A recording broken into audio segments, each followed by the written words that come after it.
계약할 사람 데려오면 인센티브 주신다고 하셨죠? 집에 넓고 좋네. 아니 합의하면 얼마나 받아요? 숙박이장 들어가시는 걸로. 제 돈 주고 와요. 제 돈 주고. 진짜 조금의 배려도 없는 거야. 알아? 언니가 그래. 난 엄마처럼 안 살아. 그래도 사라져.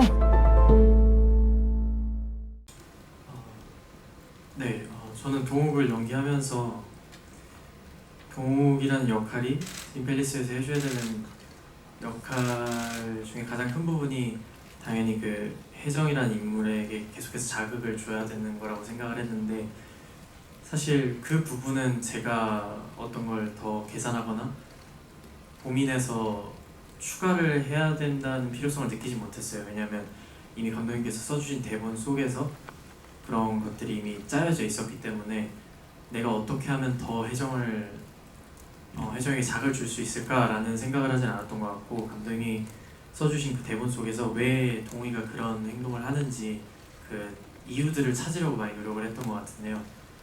그 이유들은 사실 너무 당연하게도 아버지의 죽음과 연관된 부분이 가장 컸고, 모든 게 거기서부터 시작돼서 그 이후에 이제 내 엄마가 저렇게 뻔뻔하게 아무렇지 않게 살아가는 것도, 그리고 그거를 미워하는 내 마음조차 뭔가 그냥 단순히 엄마라는 이유만으로 괜히 내가 불효를 저지르는 것 같은 그 기분도 너무 짜증이 나고, 엄마만 아니었으면 훨씬 더 미워했을 것 같은데 그냥 정말 딱 엄마다 라는 그 이유만으로 그만큼 미워할 수 없다는 것만으로도 계속해서 그 짜증의 불레가 연속됐다고 생각을 하고, 사실 그것만으로도 충분히 동욱의 행동들, 그리고 동욱이 왜 밖에서는 굉장히 평범한 사람인데 집안에서는 그렇게 날이 서 있는 사람이 되어야 하는지에 대한 이유는 충분했던 것 같고, 사실 연기를 하면서 당연히 이제 선영 선배님이랑 씬이 거의 제 모든 씬은 선영 선배님이랑 붙어 있었는데, 정말 한 번도 경험해보지 못한 그런 에너지와 이 밀도를 느끼면서 너도 그랬어? 나도 그랬어. 나도 그랬어. 나도. 그런 것들을 느끼면서 아까 대선배님들과 호흡을 맞추는 게 어렵진 않았는지 여쭤보셨는데, 사실 그냥 대선배님이기 때문에 뭔가 현장에서 선배님 뭐 이런 거 자체를 막 그렇게 어려워하는 성격은 아니라고 저는 생각을 하거든요, 스스로를. 그런데 그냥 그 연기를 할 때만큼은 선배님의 그 에너지와 밀도와 깊이를 따라가는 게 좀 많이 벅찼던 것 같습니다. 그래서 계속해서 그거를 그나마 좀 따라가려고 많이 노력을 했던 작품이 아닌가 싶습니다. 좋았다는 얘기시죠? 전 네, 너무 감사합니다. 이제 드라마로 먼저 데뷔를 하다 보니까 이쪽에서의 이제 제작 발표회나 이런 것들이 이제 저의 더 앞선 경험이었던 것 같고요.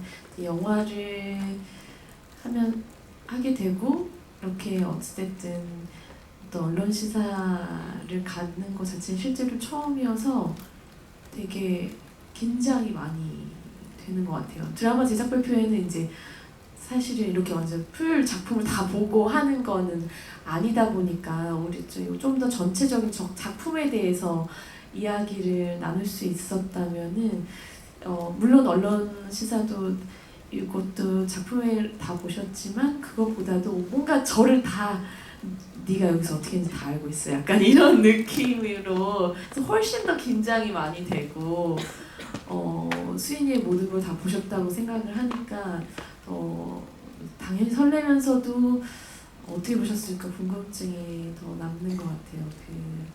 이제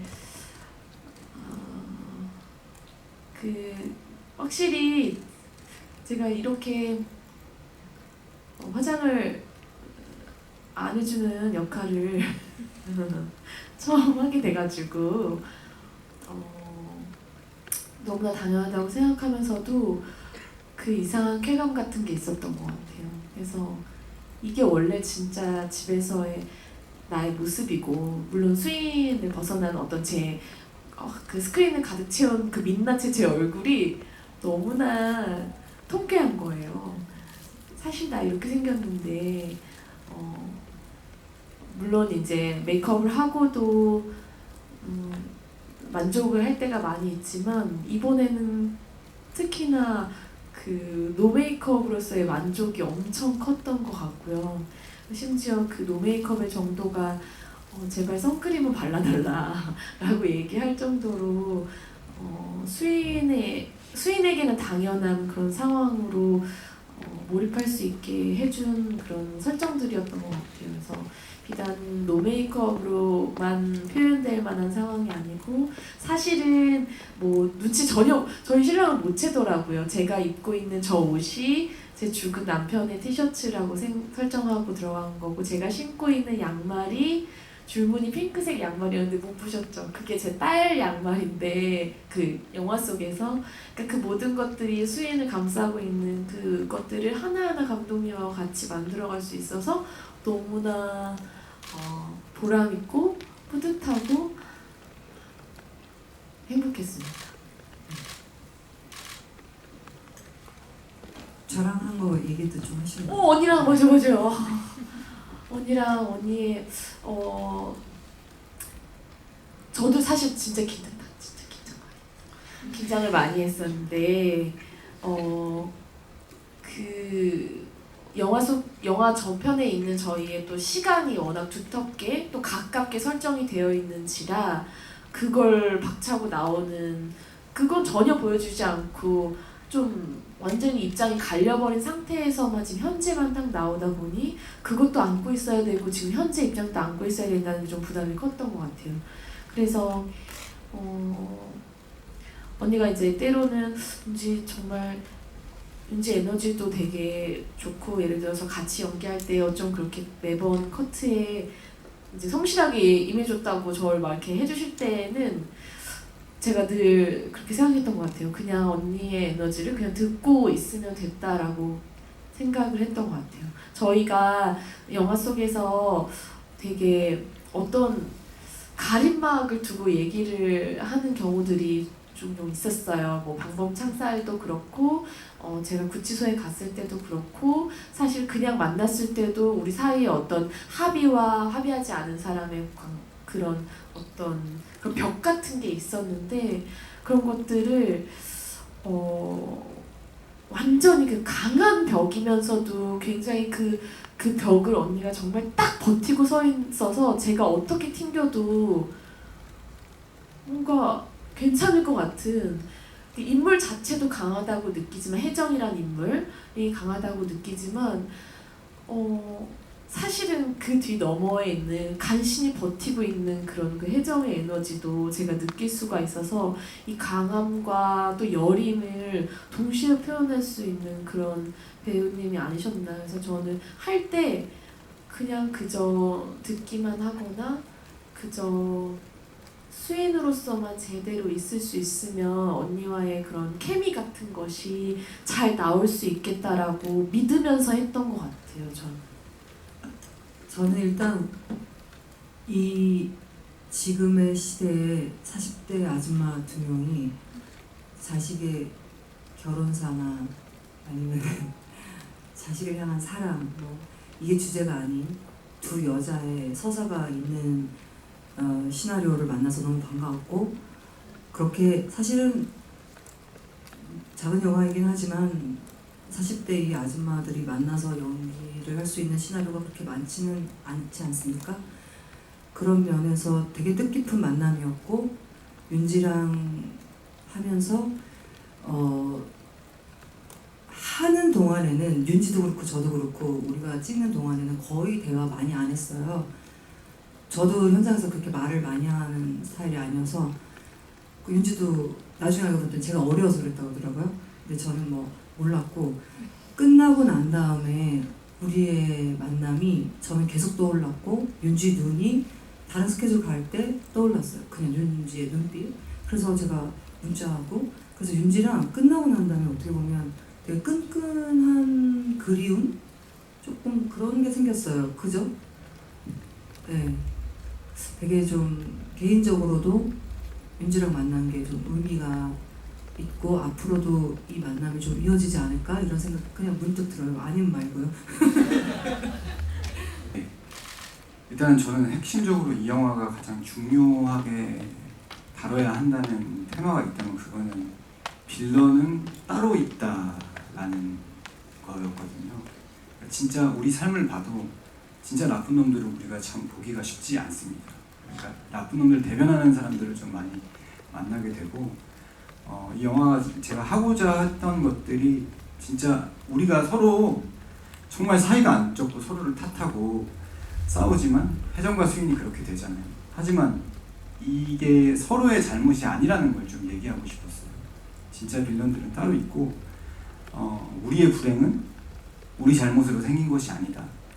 이게 뭐 극장에서 좀 통쾌한 행복들을 좀 얻어갈 수도 있겠지만 실제로 우리 삶이 왜 이렇게 작동하는지에 대해서 들여다보는 것도 중요하다고 생각을 하거든요. 그래서 이 영화를 통해서 좀 우리 삶에 당도한 문제들이 왜 이렇게 생기는지에 대해서 조금 현미경을 들여다보듯이 관찰을 하고 진짜 빌런들이 어디 있는지 나는 어쩌면 내 옆에 있는 사람을 좀 탓하고 있지 않았는지에 대해서 얘기를 하고 싶었습니다. 그리고 뭐 좀 통쾌한 어떤 결말이 나오지 않는다는 뭐 주제의 이야기들도 우리 삶이 제가 생각했을 때는 뭐 복권에 당첨되지 않는 이상은 이렇게 그나마 혜정이 마지막으로 받아든 어떤 그런 행복 같은 것들이 되게 현실적이고 있을 법한 그 통쾌함인 것 같아요. 예. 그러니까 물론 뭐 영화적으로 더 극적인 것들을 보여줄 수도 있겠지만 전 오히려 정말 현실에 있을 법한 이야기를 해야겠다라고 생각을 했고 그래서 그런 결말로 맺었던 것 같습니다. 그 인간이 어떤 주어진 조금 극적인 상황들이 많은데 그 상황이 동화가 안 되기가 더 저는 힘들다고 생각을 하거든요. 버텨내는 거. 그것이 우리가 떨어져서 이렇게 바라볼 때는 그 선택들이 조금 애매한 부분이 있어서 왜 저랬을까라고 의문을 갖지만 막상 그 상황이 되었을 때 버텨내는 것이 더 저는 힘들다고 생각하고 인간은 혜정은 자식 때문에 아니면 뭐 억울해서 늘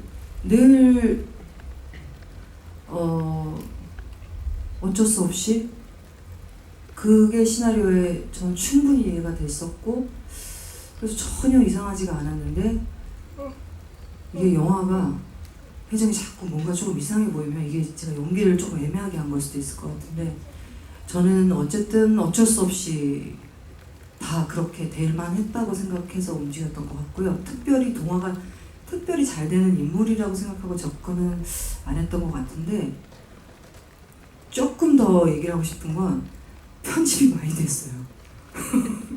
제가 인물을 찾아가서 뭐 수인이 제발 수인이만 넣어달라고 하고 막 돈 주는 장면도 있고 임모가 나를 붙잡고 굉장히 진지하게 널 선택해라 어떻게 할 건지 우리 아이에게 올 건지 그러고 있을 건지 선택해라 또 그런 장면 여러 가지 장면들이 좀 편집이 많이 됐는데 분명히 뭐 그래서 그렇다는 건 아니지만 이 여자는 그럴만 했던 거라고 저는 받아들여졌고 그렇게 연기를 했던 것 같아요. 그렇고요. 네, 가운데 정면 넣어주시고요. 네, 네, 손도 네, 정면 넣어주겠습니다. 네, 잘 부탁드리고요. 네, 우측도 좀 넣어주시고요. 네, 네, 정면 넣어주시고요. 네, 그렇고요. 네, 네, 우측도 살짝 넣어주고요. 네, 자, 네, 우측입니다.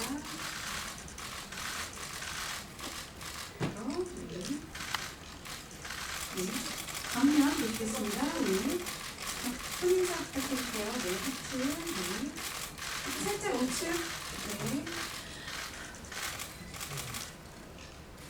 보시겠습니다. 살짝 왼쪽 봐주시고요. 네, 왼쪽. 네. 네, 하트. 네네네네. 네, 정면 보시겠습니다. 정면. 네. 네, 감사합니다. 정면. 네, 이쪽 봐주시고요.